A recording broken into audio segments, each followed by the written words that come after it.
인간은 바람에 나는 갈대와 같다, 이런 말들을 하죠. 왜 인간을 바람에 나는 갈대에 비유를 했을까? 아마 흔들리는 것, 그것을 이야기한 겁니다. 이 갈대는 약하잖아요. 그래서 바람이 불면 이리 흔들리고 저리 흔들립니다. 그러면서 쉽게 또 부러지진 않아요. 그런 의미에서 인간을 비유한 것은 적절한 비유이다 하는 생각이 듭니다. 이제 흔들리긴 하지만 넘어지지 않는 모습. 근데 실제 사람은 흔들리긴 하지만 어떤 사람은 넘어지고 어떤 사람은 넘어지지 않기도 하죠. 성경에도 보면 인간을 바람에 날리는 무엇으로 비유한 것이 있습니다. 기억나시죠? 시편 1편에 보면 바람에 나는 겨와 같도다. 그러니까 악인에 대한 비유입니다. 그러니까 악인은 바람에 따라서 이리 흔들리고 저리 흔들리고 저리 날리는 그 모습을 악인에 비유한 거죠. 하지만 의인에 대해서는 시냇가에 심은 나무로 비유하죠. 그래서 이 시냇가에 심은 나무는 바람과는 관계가 없는 것으로 생각할 수 있지만 앞뒤 문맥을 보면 이 시냇가에 심은 나무도 바람과 연관이 되어 있는 겁니다. 근데 시냇가에 심은 나무는 바람이 불면 나무도 흔들릴 수가 있죠. 하지만 뿌리가 깊이 박혀있기 때문에 흔들리기만 하지 겨처럼 이리 날리고 저리 날리지는 않는다 하는 말씀을 의인과 악인을 구별해서 말씀하고 있는 겁니다. 그러니까 인간 모두가 흔들린다는 이야기는 다 동의할 수 있는 것이고 또 어느 인간도 이것을 부정할 수가 없습니다. 자, 인간은 왜 흔들릴까? 여러 가지 요인으로 이야기할 수 있지만 우리가 가장 공통적인 것을 가지고 이야기한다면 인간은 힘이 있어야 된다고 생각합니다. 그렇죠? 이것을 의식하든 의식하지 못하든 사람은 힘이 있어야 된다고 생각해요. 그런데 그 힘이 있어야 하는데 늘 힘의 한계를 느끼며 삽니다. 그러다 보니 그 힘을 지탱할 무엇인가를 찾아요. 그래서 인간은 그 힘을 지탱하는 과정 속에서 어떨 때는 오른쪽으로 어떨 때는 왼쪽으로 이렇게 흔들리는 것입니다. 오늘 저희가 이사야 말씀을 보는데요. 오늘 이사야 말씀에도 보면 지금 북이스라엘과 그 다음에 아람이 하나의 공동체를 이루어서 연합전선을 이루어서 지금 아수르와 지금 이렇게 물려있는 아수르와 대결 구도에 있는 그런 상황을 이야기합니다. 그러니까 이 두 나라도 지금 자기들이 힘을 가지고 있어야 돼요. 근데 아수르로부터 그 힘을 유지하려면 혼자는 힘드니까 연합군을 형성한 겁니다. 그런데 한 나라, 두 나라보다도 세 나라, 네 나라면 그 힘을 더 강하게 할 수 있잖아요. 그러니까 이 이스라엘과 아람이 두 나라뿐만 아니라 밑에 있는 유다도 함께 공조를 하면 함께 힘을 합하면 아수르를 막는 데 도움이 되겠다 생각해서 이 유다에게 아수르를 대항하는 세력으로 함께 연합하기를 원합니다. 하지만 본문에 보면 유다는 친 아수르 정책을 펴요. 그러니까 그들에게 동조하지 않죠. 동조하지 않으니까 이들이 예루살렘으로 공격을 합니다. 하지만 그 공격에서 이기진 못해요. 자, 이기지 못하니까 그 다음 단계를 생각하겠죠. 그래서 또 이스라엘이 아니라 예루살렘을 치기 위해서 그들은 노력을 합니다. 그래서 그들이 뒤에 보면 아람이 에브라임과 동맹을 맺고라는 말씀이 오늘 본문에 나오잖아요. 근데 그 소식을 유다가 듣고 지금 어떻게 했다고 말해요? 성경 표현 그대로 이야기한다면 그들이 흔들렸다 이렇게 말하고 있죠. 오늘 말씀을 보면요. 그들이 어떻게 됐느냐. 2절 말씀 보세요. 왕의 마음과 그의 백성의 마음이 숲이 바람에 흔들림같이 흔들렸더라. 그러죠. 자, 아까 갈대를 이야기했는데 백성의 마음이 백성뿐만 아니라 왕의 마음이 숲이 바람의 흔들림같이 흔들렸더라 이렇게 말하죠. 그러니까 흔들림을 이야기하는 겁니다. 자, 왜 흔들려요? 그들도 위기감을 느끼기 때문에 힘을 가지고 있어야 되는데 그 힘은 누구의 도움을 많이 받고 있는 거예요? 아수르에게. 근데 아수르와 힘의 관계를 유지한다고 해서 다른 힘이 또 공격을 해올지 모르니까 그래서 그들은 또 흔들렸다 이렇게 말하는 겁니다. 그러니까 사람은 이런 힘 때문에 많이 흔들려요. 우리가 그 당시 이런 전쟁 상황이 아니고 국가 간의 문제가 아니더라도 오늘날도 힘의 문제는 늘 보유하고 사는 것이죠. 요즘 연세가 드시면 어떤 이야기를 많이 합니까? 노후 대책. 노후를 어떻게 잘 보낼 수 있을까? 노후 대책의 가장 핵심되는 건 뭐예요? 힘이 있어야 돼요. 노후 대책 힘이 없어지니까 힘이 있어야 돼요. 근데 내 어떤 연세가 드셔가지고 나를 지탱할 힘이 뭘까요? 물리적으로 힘의 한계는 어쩔 수가 없는 거고 뭐가 있어야 돼요? 살만한 터전이 있어야 되잖아요. 집도 있어야 되고 돈도 있어야 되고 그렇죠? 특별히 직장을 다니지 않는 경우가 많으니까 그러려면 내가 한평생 살아갈 수 있는 노후 대책으로 돈이 있어야 된다라는 생각이잖아요. 그러면 그 돈이 뭐예요? 내가 살 수 있는 힘이라고 생각하는 거죠. 그럼 내가 앞으로 살아가야 될 돈도 없고 아무것도 없으면 내가 어떻게 살아갈 수 있을까라고 흔들린단 말이죠. 내가 지금 살아갈 어떤 것을 가지고 있어야 되는데 그게 없으면 흔들린단 말이죠. 그러니까 갈등하게 되는 경우가 있죠. 뭐 노후 대책뿐 아니라 모든 삶의 영역에서 인간은 힘을 쌓기 위해서 노력을 합니다. 우리가 공부를 하고 또 뭔가를 가지고 또 뭔가를 터득하고 하는 그 모든 과정을 보면 내가 힘을 가지고 있어야지만 살 수 있다라는 그런 의식이 내 마음 깊이 서려 있는 것입니다. 우리가 이 힘을 기르고 힘을 가지는 것이 나쁜 것은 아닙니다. 하지만 그 힘에 의해서만 내 환경적인 조건에 의해서만 흔들리는 것 그것이 내 삶의 기준이 돼버리면 그것은 좀 슬프죠. 그렇죠? 그것을 초월할 수 있어야 되는데 초월할 수 없는 오직 내가 되어지는 환경에 따라서 내가 이리 왔다 저리 왔다 흔들리는 것. 그러니까 그 흔들림의 모습을 오늘 본문이 잘 보여준단 말이죠. 여기 보면 이 위의 나라가 예루살렘을 쳤지만 이기지를 못했어요. 그럼 우리가 이렇게 힘을 가지고 지탱하고 있구나 라는 정도로 끝나는 것이 아니라 이겼음에도 불구하고 또 새로운 전쟁이 일어날까 봐 침입이 있을까 봐 그들은 어떻게 흔들렸다고요? 왕의 마음과 그의 백성의 마음이 숲이 바람에 흔들림같이 흔들렸더라 그러죠.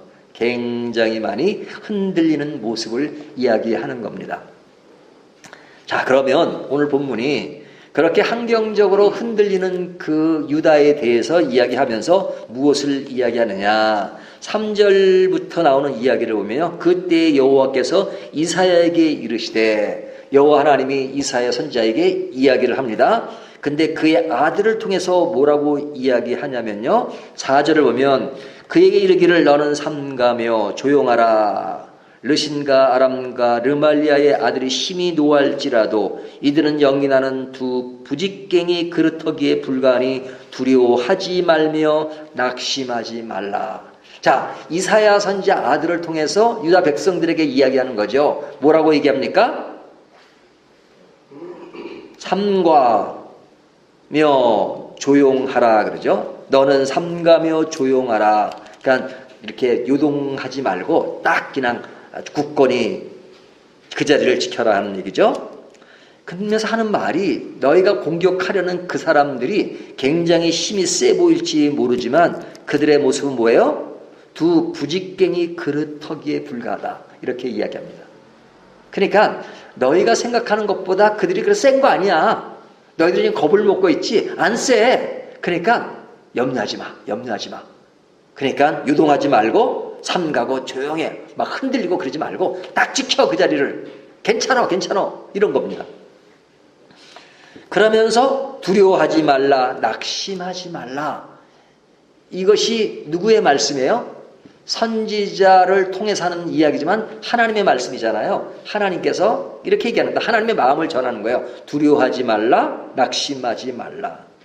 그들의 계획이 있어요. 그들의 계획은 뭐예요? 악한 꾀를 드러내고 너를 대적해서 너를 쓰러뜨리고 너희를 쓰러뜨린 다음에 그들의 왕을 교체하려고 그러죠. 6절을 보세요. 우리가 올라가 유다를 쳐서 그것을 쓰러뜨리고 우리를 위하여 그것을 무너뜨리고 다브엘의 아들을 그 중에 세워 왕으로 삼자 하였으나, 그죠? 하였다가 아니라 하였으나, 그러죠? 그러니까 그런 계획을 가지고 있지만 그 계획이 성공하지 못했다는 거예요. 근데 그들의 계획이 있어요. 자기들도 힘을 가져야 되니까. 그래서 악한 꾀 너를 대적 쓰러뜨리겠다. 그리고 이기면 왕을 교체하겠다. 이렇게 이야기하는 겁니다. 하지만 7절을 보면 뭐래요? 주 여호와의 말씀이 그 일은 서지 못하며 이루어지지 못하리라. 그렇게 안 된다 이거죠. 누가 그렇게 말씀하시는 거예요? 하나님이 그렇게 말씀하시는 거예요. 그들이 그런 계획을 가지고 있다 할지라도 그 계획대로 안 된다. 왜 그러냐?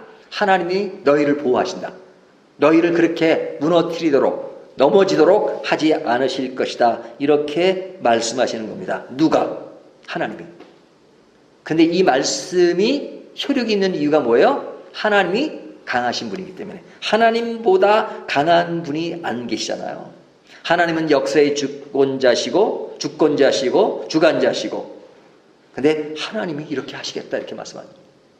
그들이 뭐 동맹을 해서 아수르를 막아보고 아수르를 막는데 동조하지 않았다고 힘을 가지고 너희들을 침략할지 모르지만 그러나 하나님이 더 크신 분이니까 너희를 그렇게 그들에게 당하지 않도록 할 거야 라고 말씀하시는 겁니다.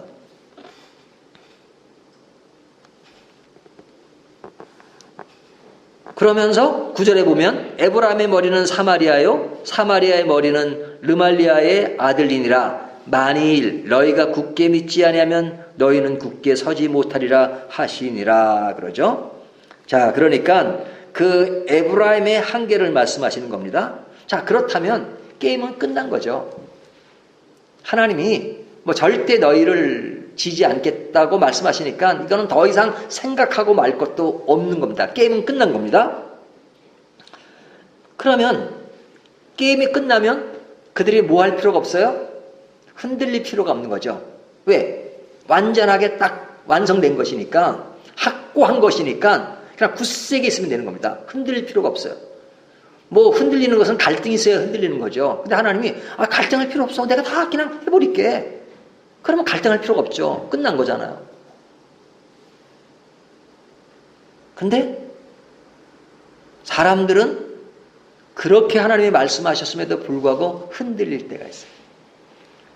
유다도 흔들리기 때문에 이렇게 말씀하시는 거죠.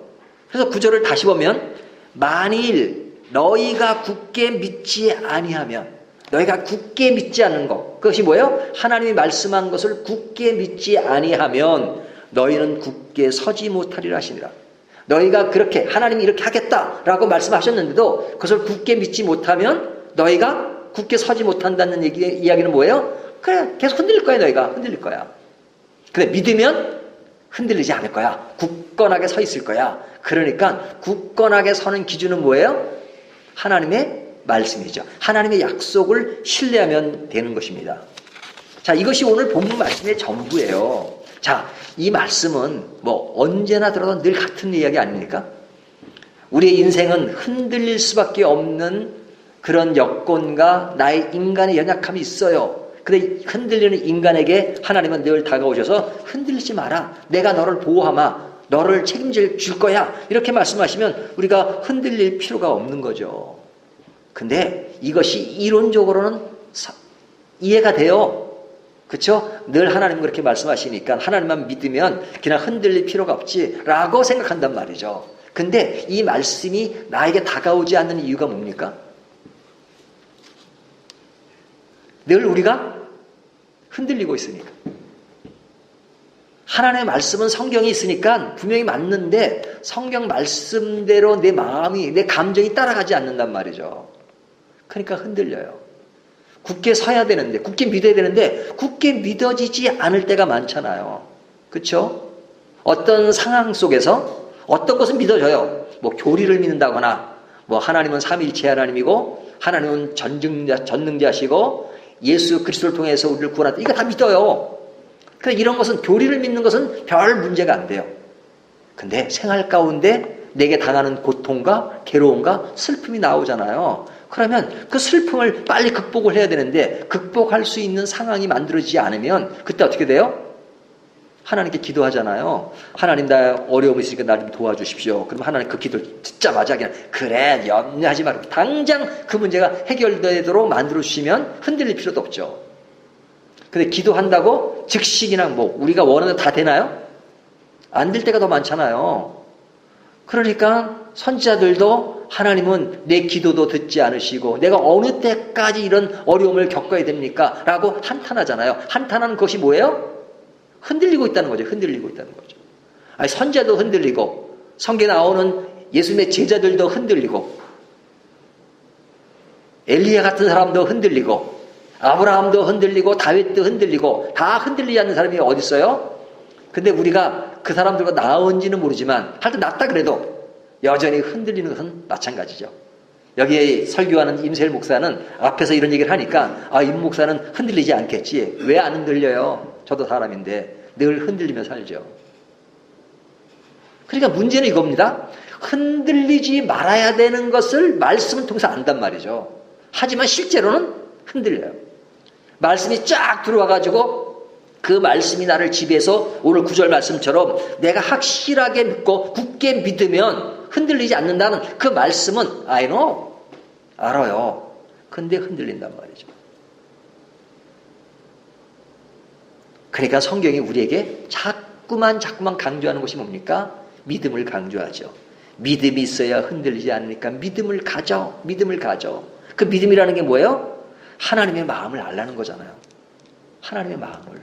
하나님의 마음을 알지 못하면서 내가 어떤 신념으로 나 어려움이 있지만 어렵지 않아. 뭐 그렇게 자꾸 생각할 수도 있죠. 하지만 그게 돼요? 안 돼요. 안 돼요. 우리가 어떤 사람들이 자꾸 내가 스스로 극복해라, 스스로 할 수 있다, 이런 것을 강조하지만 그거는 인간을 잘 몰라서 하는 얘기입니다. 인간은 약해요. 약해요. 아무리 강한 척하는 사람도요, 실제로 약해요. 강한 사람인 척하는 사람들이 더 약한 겁니다, 사실은. 그렇죠? 저는 옛날에 기도할 때 어떤 분들이 자꾸만 그냥 누구보다도 그냥 주여 믿습니다. 믿습니다. 이거 많이 하는 사람이 진짜 신앙이 좋고 더 강건한 사람인 줄 알았어요. 그냥 너무 이게 힘드니까 그렇게 해가지고 그냥 그것을 한번 이렇게 좀 힘을 내야 되겠다는 그런 각오를 얘기하는 겁니다. 하지만 그렇게 해도 금방 위기가 오면 넘어지는 경우가 많단 말이죠. 그러니까 이것이 인간의 솔직한 모습이에요. 그 솔직한 모습을 부정할 수가 없어요. 실제로 우리가 삶 속에서 늘 겪는 것이니까. 근데 하나님은 자꾸 믿음을 가지래요. 너희가 왜 흔들리냐? 믿음 가지면 흔들리지 않는데. 믿음 가지려고 해요. 근데 그 믿음은 있어요. 그렇게 믿어요. 근데 내 앞에 벌어지는 일들을 보면 너무너무 크고 너무 어렵기 때문에 너무너무 힘들어요. 안 흔들릴 수가 없어요. 그렇게 말하잖아요. 그러면 하나님이 말씀하시는 그 믿음이라고 하는 것은 그러면 헛것이냐? 하나님은 인간이 그런 것들을 잘 이해하지 못하고 그 믿음을 가지고 그렇게 굳건히 서지 못하는 그런 상황으로 말하는 믿음이라면 그 믿음은 뭐냐? 라고 의아심을 가질 수 있잖아요. 인간이 할 수 없는 것을 하나님이 강요하시는 것인가? 뭐 그런 생각을 할 수도 있잖아요. 하지만 하나님이 인간을 모르시나요? 인간을 아시죠. 너무너무 잘 아시죠. 왜 이렇게 잘 아시나요? 하나님은 전능자시니까 인간의 어떤 낮은 범주 안에서 일어나는 그 일들을 하나님은 모르실 거다. 너무 크시니까. 아닙니다. 하나님이 우리를 만드셨는데요. 창조하셨는데요. 너무너무 잘 아죠. 인간의 속성, 인간의 모습 이런 거 잘 아시잖아요. 그럼에도 불구하고 인간에게 늘 말씀하세요. 오늘 본문처럼 굳게 믿음을 가져라. 그래야 굳게 설 수 있다. 이렇게 말씀하세요. 그렇다면 우리가 그렇게 말씀하시는 믿음을 가지고 흔들리고 있다면 그 흔들리는 이유가 누구에게 있는가? 하나님에게 있는 건 아니겠죠. 하나님이 우리를 모르고 말씀하시는 건 아니니까 그렇다면 우리에게 문제가 있을 수 있구나. 그런 생각을 해야죠. 우리가 가지는 믿음이 부족해서 흔들리고 있구나. 그러면 내가 가지는 믿음은 무엇일까? 하나님은 내가 할 수 없는 그 믿음을 말씀하시는 않을 텐데, 그래서 이럴 때수록 이 말씀을 보면서 그 믿음이 무엇일까? 그리고 내가 어떻게 흔들리지 않을 수는 없지만, 그러나 날이 갈수록 믿음의 굳건히 서서 흔들림이 덜해 갈 수 있도록 나아가는 길이 무엇일까라는 것을 생각하는 것이 중요하죠. 자, 그러려면 어떻게 해야 되느냐? 자, 오늘 믿음에 대한 얘기를 잠깐 하겠습니다. 믿음이라고 하는 것이 조금 전에 뭐라고 말씀드렸죠? 믿음이라고 하는 것은 하나님의 마음을 아는 것이다. 하나님의 마음을 읽는 것이에요. 근데 하나님의 마음을 읽는 것을 어떻게 읽어야 될 것인가? 자, 첫 번째는요. 하나님의 절대적 말씀이 있어요. 절대적 말씀. 이 절대적 말씀은 객관적인 말씀이죠. 이것이 우리의 신앙의 가치관이 되어야 됩니다. 그러니까 하나님의 절대적인 말씀, 객관적인 말씀, 이것이 우리의 신앙의 가치관이 되어서 이것을 늘 숙지하며 살아야 돼요. 무엇을 통해서? 하나님의 말씀을 통해서. 그렇죠? 그러니까 절대적 말씀이 뭐예요? 하나님이 우리를 창조하시고 우리를 구원하시고 지금도 선한 길로 인도하시고 때가 되면 완전한 천국이 이루어질 것이고 지금도 우리를 선한 길로 인도하시고 지금도 우리를 사랑하시고 지금도 우리를 도우시기를 원하시고 잘되기를 원하시고 수고하고 무거운 짐진 자들아 다 내게로 오라 내가 너희를 편히 쉬게 하리라 하는 이 모든 말씀 하나님의 사랑 가운데 이루어진다. 절대적인 말씀이죠. 이 절대적 말씀을 늘 숙지하는 것이 중요합니다. 늘 숙지해요. 아주 세부적인 절대적인 말씀도 있죠. 나를 믿으라, 이웃을 사랑하라, 등등 이런 것들은 절대적으로 믿는 거죠. 숙지하고 이것은 그냥 끝까지 이렇게 되겠다라는 마음을 가지고 사는 것이 중요합니다. 모든 나의 삶의 영역은 하나님 손에 있다. 그렇죠?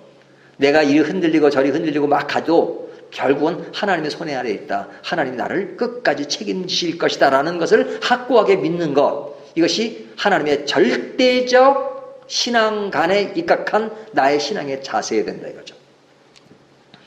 자, 이런 것들을 우리가 늘 숙지해야 돼요. 절대적 말씀. 이건 다른 사람과 얘기할 것도 없고 토론할 것도 없어요. 그렇죠? 이거 이런데 맞나 틀리나? 아니요. 하나님이 절대 그렇게 말씀하시나? 그냥 그렇게. 이것이 믿음이에요. 믿음.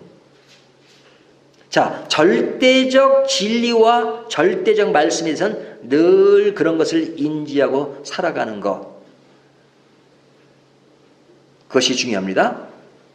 근데 이제 첫 번째는 이게 크게 문제가 없어요. 두 번째 이제 믿음에 관한 이야기를 한다면 뭐냐면 상대적 말씀이에요.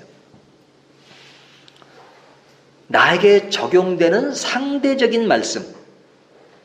또 객관적이라기보다는 주관적인 말씀. 하나님은 사람마다 다르게 은사를 주시고 다르게 말씀하실 때가 있죠. 그렇죠? 사랑하라는 포괄적으로 객관적으로 말씀하시지만 우리에게 사랑에 대해서 구체적으로 우리에게 주는 소명이 따로 있을 수 있죠. 베드로에게 말씀하시는 사랑과 요한에게 말씀하시는 사랑이 다를 수가 있잖아요. 아브라함에게 말씀하시는 그 사랑과 또 이삭에게 요셉에게 말하는 사랑이 큰 범주 아래 사랑은 같지만 그러나 그 사람에게 필요한 어떤 역할을 주곤 할 때 그 사랑이 다시 달리 표현될 수가 있잖아요. 그러니까 하나님이 우주의 하나님이시고 모든 사람의 하나님이시지만 나 개인의 하나님이기도 하시니까 하나님이 나 개인에게 하시는 말씀이 무엇일까 하는 것을 숙지하는 걸 뭐라 그래요? 하나님이 나에게 주시는 주관적인 말씀, 또 상대적인 말씀, 그죠? 그러니까 하나님이 나에게 상대적인 말씀을 주실 때는 이렇게 해도 되고 저렇게 해도 되는 경우가 많죠. 예를 들면 어떤 사람이 결혼을 앞두고 있어요. 근데 결혼을 하려면 뭐가 상대방이 있어야 되잖아요. 나의 배필이 있어야 되잖아요. 근데 결혼을 하면 한 여자와 한 남자와 결혼하지만 결혼하기 전까지는 내가 선택의 그런 기회가 있는 거잖아요. 그렇죠? 그러니까 내가 아는 사람이 몇 사람이 있는데 그중에서 나는 내 아내로서 내 남편으로 어떤 사람이 나한테 맞을고 잘 맞고 결혼 생활을 해나갈까라고 생각해 볼 수 있는 거잖아요. 그러니까 그런 선택하는 그 과정 그 자체는 나쁜 게 아니란 말이죠. 하나님이 딱 찍어서 아니야 생각하고 말 것도 없고 요 사람만 해야 돼 이렇게 말씀해 주면 얼마나 좋겠어요. 그래서 제 경우는 하나님이 한 번도 요 사람이다 이렇게 딱 집어서 말씀해 준 적이 없어요. 제 아내와 결혼했는데 어느 날 하나님이 갑자기 꿈에 나타나셔가지고 너는 신인숙과 결혼해야 돼 이렇게 딱 말씀해서 결혼한 게 아닙니다. 절대 그렇게 말씀해 주지 않으셨어요. 아마 저 사람에게도 아마 너는 임세일과 결혼해야 돼 이렇게 말하지 않으셨을 거예요. 어떤 사람은 그렇게 보여준다는 사람이 있긴 하더라고요. 뭐 하나님이 뭐 그렇게 보여줄 수도 있겠죠. 하지만 제 경우는 그러지 않아요. 아마 여러분들도 아마 그럴 겁니다. 그러니까 그런 것은 믿음과 상관이 없는 것이 아니라 믿음의 과정인데 그 과정 속에서 하나님이 너무 분명하게 말씀하지 않는 부분이 많단 말이죠. 그렇죠? 여기 교회 오실 때 하나님이 교회 갈 때 버스를 타고 가느냐 택시를 타고 가느냐 차를 가지고 가느냐 걸어가느냐 이거 말씀하셨나요? 절대 말씀하지 않으셨을 거예요. 그냥 내 상식과 내 어떤 생각을 통해서 오늘은 이렇게 교회 가는 것이 좋겠다라고 생각하고 오셨죠? 그러면 그 생각은 누가 준 생각입니까? 하나님과는 관계가 없다고 생각하십니까? 하나님이 우리의 삶의 터전을 넓게 만들어 주셨어요. 그러니까 그런 그 넓은 터전에서 우리가 자유롭게 사고하고 생각할 수 있도록 만들어 주신 거잖아요. 그러니까 그 사고가 나쁜 것이 아니란 말이죠. 근데 어떨 때는 그런 사고를 가둬놔요. 신앙이라는 면에서. 그거는 광신자가 되는 길입니다. 하나님 우리에게 넓게 생각할 수 있는 그 영역을 줬음에도 불구하고 그걸 넓게 생각하지 않고 하나님이 콕 찍어줘야 된다고 생각하는 것이 많아요.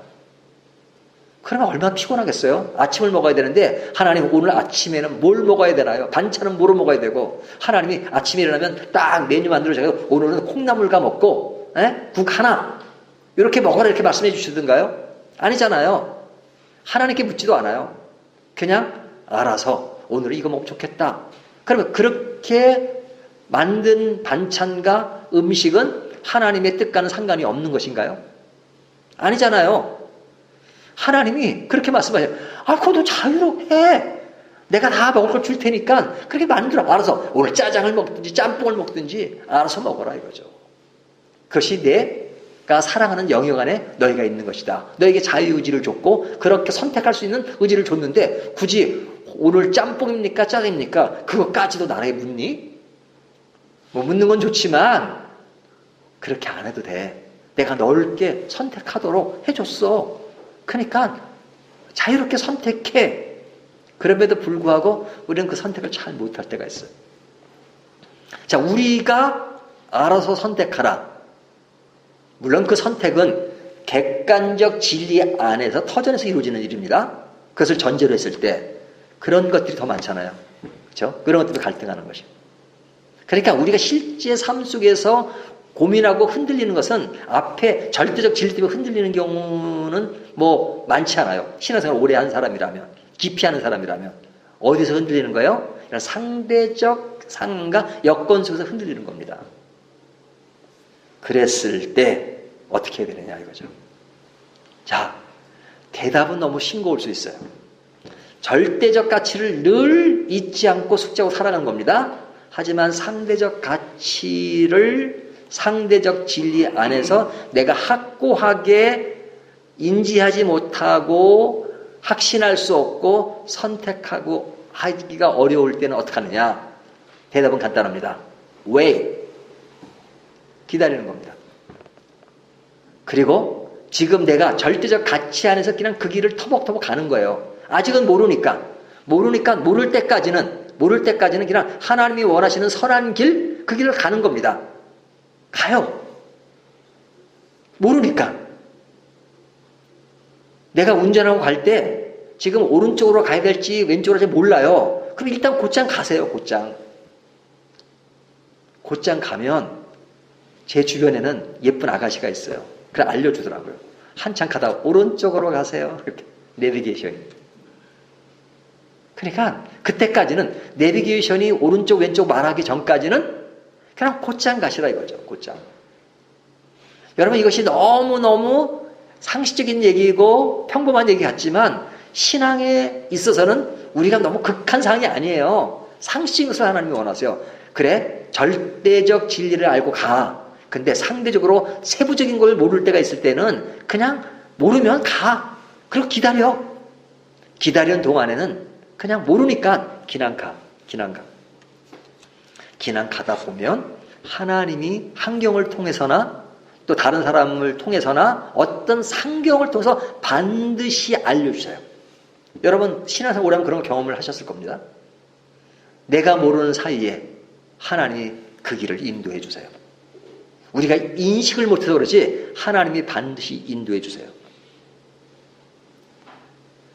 그 인도하심을 사람들이 많이 감지하지 못하고 있죠. 하지만 인도해 주세요. 왜? 하나님이 우리를 사랑하시니까. 그래서 우리가 모르고 길을 가요. 가는데 어느 날 하나님이 어떤 사람의 도움을 통해서 그 일을 해결하게 만드시기도 하시고 또 내가 막 그냥 분주하게 막 그 일 속에서 막 헤매고 막 그러지만 헤매는 속에서 결국은 헤매다 보니까 결국은 종착지까지 와 있는 거예요. 이것이 하나님이 우리에게 주시는 하나의 과정이에요. 그러니까 그때는 모를 때는 내가 절대적 진리 안에서 흔들리지 말고 그리고 다른 절대적 가치를 벗어나는 행동을 하지 말고 그 길이라면 그냥 가는 겁니다. 그러면 그 안에서 하나님이 선한 방법으로 인도하시고 그리고 그 방법이 어떤 선에 가면 하나님이 알도록 만들어주세요. 보여주세요. 그때까지는 가는 것. 이것이 대답입니다. 이것이 정답입니다. 너무너무 단순하잖아요. 너무너무 싱겁잖아요. 하지만 이것이 우리의 삶의 여정이에요. 특별한 경우에 하나님이 보여주실지 모르지만 그러나 이런 삶의 여정 속에서 가는 겁니다.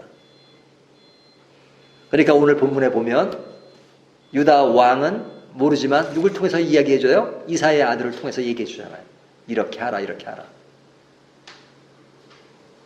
하나님이 너희는 그 위의 사람들에게 지지 않을 것이다. 이렇게 말씀하시잖아요. 그러니까 우리가 신앙생활에 있어서 가장 중요한 것은 차분하게 인내하고 기다릴 줄 아는 것. 그래서 하나님은 우리에게 늘 인내하기를 원하십니다. 그 때가 될 때까지 기다리고 그 기다리면 가만히 앉아서 기다리는 것이 아니라 내가 하는 일을 최선을 다하면서 그 길을 가는 겁니다. 그러면 그 과정 속에서 하나님이 보여주세요. 저는 처음에 영국에 유학 가가지고 처음에 학교를 못 들어가고 이제 랭귀지 스쿨에 갔습니다. 랭귀지 스쿨이 보통 이제 석 달 코스예요. 석 달 동안 랭귀지 등록을 해가지고 이렇게 다닐 겁니다. 그런데 이제 그 랭귀지 스쿨만 다니기가 좀 그래서 학교 등록을 해야 되는데 학교는 아직 그 입학 허락을 받지 않은 상태니까 그냥 어느 학교에 청강을 했습니다. 청강은 자유롭게 하니까 내가 원하는 과목만 청강할 수 있어요. 몇 과목, 한 과목이 얼마당 해가지고 뭐 이번 학기에는 뭐 한 3과목 정도 청강한다면 그 청강을 들을 수 있어요. 누구나. 그럼 자격 조건이 없어요. 그냥 돈만 내면 돼요. 물론 제한이 있지. 인원이 많으면 몇 명까지 제한이 있는데 돈만 내면 되니까 아무나 그 청강은 뭐 할 수 있는 거예요. 그러니까 제가 이제 랭귀지 스쿨을 다니면서 거기 청강을 했습니다. 그러니까 한 학기가 끝났어요. 끝나고 두 번째 학기에도 청강을 하기 위해서 제가 학교를 딱 지나갔습니다. 그 학교 들어가고 싶은데 한국 생활이 거기 되면 잘 안 돼요. 못 들어가. 다 떨어지고 막. 그러니까 뭐 그 사람들도 다 떨어지는데 제가 뭐 붙을 리는 없겠고 그러니까 아직까지는 영어가 딸리니까 그냥 청강을 더 해서 좀 영어도 키우고 학교 다니면서 해야 되겠다 그랬어요. 그러니까 석 달 랭귀지 스쿨 이렇게 다니고 그러다가 이제 그 학교를 이렇게 가서 청강을 갔는데 복도를 지나가다가 거기 학장을 만났어요. 닥터 칼링이라는 분이 있는데 아주 인자하시고 좋으신 분이었어요. 딱 이렇게 길거리, 복도에서 만났어요. 만났는데 저를 보고 되게 반가워하시더라고요. 저는 그분이 저를 물론 영국은 학생 수가 몇 명 안 되니까 다 알죠. 알지만 그래도 제가 청각만 하고 이렇게 갔다 수업 듣고 오고 그러니까 그분이 저를 개인적으로 잘 알 리는 없겠고 대화도 많이 해본 것도 아니고 그러니까 그냥 그냥 아는 정도, 얼굴 아는 정도로만 하고 이렇게 지나가는데 인사하고 그러는데 갑자기 저를 딱 잡더라고요. 제 이름을 기억하더라고요. 세일. 세일. 그래도 어떻게 왔니? 그래. 제가 청강 신청하러 왔다고 그랬더니 너 청강하지 말. 청강하지 말. 내가 너를 안 돼. 그러니까 나 따라오래. 너 이 학교 다닐 의지가 있네요. 학교 다니고 싶은 생각이 있네요. 그렇다니까. 그러면 다니고 있죠. 그래? 그럼 나 따라와. 그래가지고 자기 방에 들어가가지고 저랑 좀 말을 자꾸 시키더라고요. 그러더니 됐어. 그러더니 사무실로 데려가가지고 딱 저를 등록시키더라고요. 자, 학교 그렇게 입학했어요, 제가. 자, 이 이야기를 하는 이유가 뭐가? 제가 그 학교를 다니고 싶었어요. 근데 다닐 수 있는 시간까지는 더 노력이 필요하고 그리고 어떻게 될지 모른다는 생각이죠. 또 어플라이가 떨어질 수도 있으니까. 그런데 제가 그 학장을 복도에 만나가지고 그 학교 들어간 거는 전혀 각본에 없던 얘기라 이거죠. 각본에. 제 인생 각본에 내가 복도에서 그 학장을 만나서 학교를 들어간다는 것은 상상조차도 못했던 이야기라 이거죠. 그래서 그 학교를 다니게 됐어요. 그리고 졸업하게 됐어요. 레드크릭 바이블 칼리지를. 자, 그 이야기는 뭡니까? 전혀 예상하지 않던 일들을 누가 인도하신 거예요? 하나님이 인도하신 거잖아요. 하나님이 그와 같은 방법으로 생각지도 못한 것. 그렇죠? 내가 이 학교를 들어가고 싶은데 어떻게 들어가느냐? 이거는 그 생각은 그러니까 내가 이 학교를 충실히 청강을 열심히 하자 하는 거 외에는 내가 생각할 수밖에 없었단 말이죠. 하지만 구체적인 그 모든 것을 다니고 그 학교를 졸업하게 만든 것은 뭐예요? 하나님이 인도하심 속에서 한 거죠. 이와 같은 일들을 하나님이 우리의 인생 여정에서 늘 만들어 가세요. 그러니까 여러분, 내 인생에 확고한 일이 결정되지 않고 아직까지 모른다고 해서 흔들리지 말고 믿음을 가지고 굳게 서라는 것은 내가 믿음으로 굳게 선다는 것은 뭐냐면 모를 때까지는 그냥 그 길을 가는 겁니다. 그리고 그 때를 기다리는 것. 그러면 어차피 하나님 나를 사랑하시니까 나를 언제든지 반드시 선한 길로 인도하시니까 하나님의 뜻대로 될 것이다. 그러니까 나는 지금 이 순간에 최선을 다해서 그 길을 가야 되겠다. 그러면 하나님이 그 길을 반드시 예비하실 것이다 라고 믿고 가는 것이 굳은 믿음 속에서 굳게 서고 흔들리지 않는 것이라고 오늘 말씀이 우리에게 교훈하시는 것입니다. 오늘 이 말씀을 가지고 우리가 다시 한번 우리의 삶에 확고한 믿음과 그리고 확고하게 흔들리지 않고 굳건히 서는 것이 무엇인가 하는 것들을 다시 한번 확신하는 저와 여러분 되시기를 주님의 이름으로 축원합니다.